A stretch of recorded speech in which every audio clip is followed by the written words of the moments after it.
Hello friends, every person is emotional. And sometimes it happens that we cannot control our emotions and are overwhelmed by them. We make emotional decisions or say and do things we later regret. Isn't that true? Let's talk about how not to be captive to our emotions and learn to manage them. How not to make decisions in the heat of emotions. How to remain rational and not lose self-control. I will try to give you a biblical, gospel perspective. But first, let's look at this issue from different angles. How do we become captive to our emotions? It starts when external circumstances, or in other words, irritants, begin to control us. Someone cut you off on the road, your boss raised their voice at you, there was a misunderstanding with your spouse or children, or you, for example, saw your neighbor's new car, and inside you, emotions start to boil. Emotion is a surge of great energy that can be difficult to stop, and it blocks the ability to think rationally, to assess the situation. And we get trapped emotionally when we start reacting with emotions instead of sound judgment. The fact that we have fallen into this trap is indicated by our feeling of powerlessness to resist these emotions. We cannot control them, and under the influence of emotions, we make decisions, say or do things that we later regret. The wise Solomon said in the book of Proverbs, "He who is slow to anger is better than the mighty, and he who rules his spirit than he who takes a city." Or in other words, endurance is better than courage, and it is better to be able to manage yourself than an entire city. Why is that? Why does Solomon, who possessed not just one city but many and had immense wealth, place self-control above possessing material riches? Because if we do not master ourselves, emotions can at some point in our lives destroy everything we have indeed achieved or built. Think about how many families around us have been destroyed simply because someone couldn't control their anger.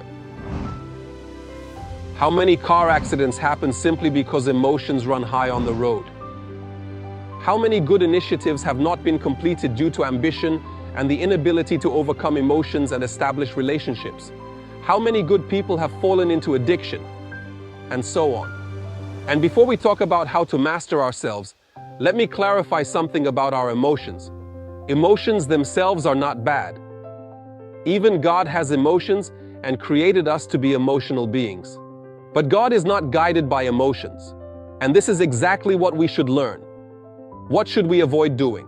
We should not suppress emotions within ourselves as something wrong. By pushing them inside, we only make things worse and lead ourselves to a worse state, especially depression, where we see everything in a negative light.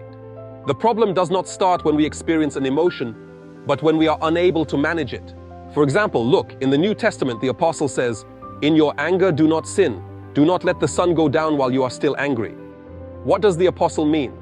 That when anger arises, we must be able to deal with it by the end of the day and not let it take control of us, to master ourselves and not act under the influence of this emotion, which can be destructive. So again, do not blame yourself for experiencing emotions and do not suppress them. So what should you do? You need to understand why you feel this way. Emotions are usually a manifestation of deeper internal attitudes, beliefs, and values that a person has acquired throughout their life. Therefore, emotions should not be ignored. They need to be discussed with someone, trying to understand why they affect you.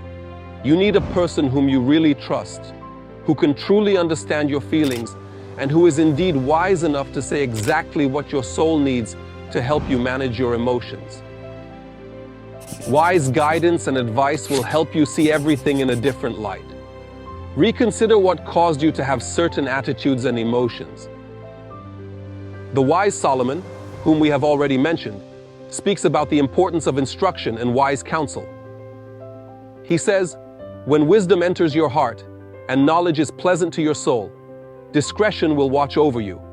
Understanding will guard you."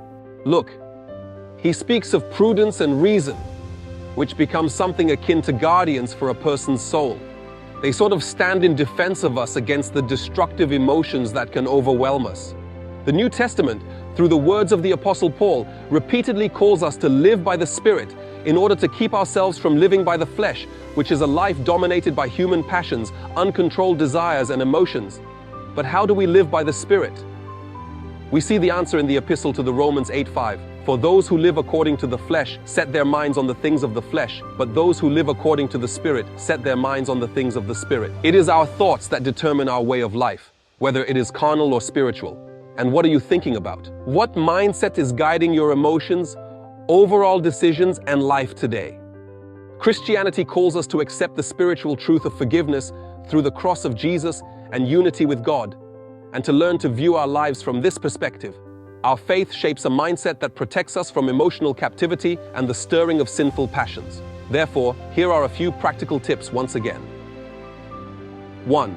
Do not ignore or suppress emotions. Discuss them with those you trust and from whom you are ready to accept wise guidance and advice. Also, instruct yourselves through independent reading of the Bible and sermons. 3rd, be part of the church, fellowship of believers, to have a circle of friends who will support you and pray with you. And lastly, look at the example of our Lord Jesus Christ. He is the best example of self-control. He was on earth and became one of us. He knows what emotional tension is.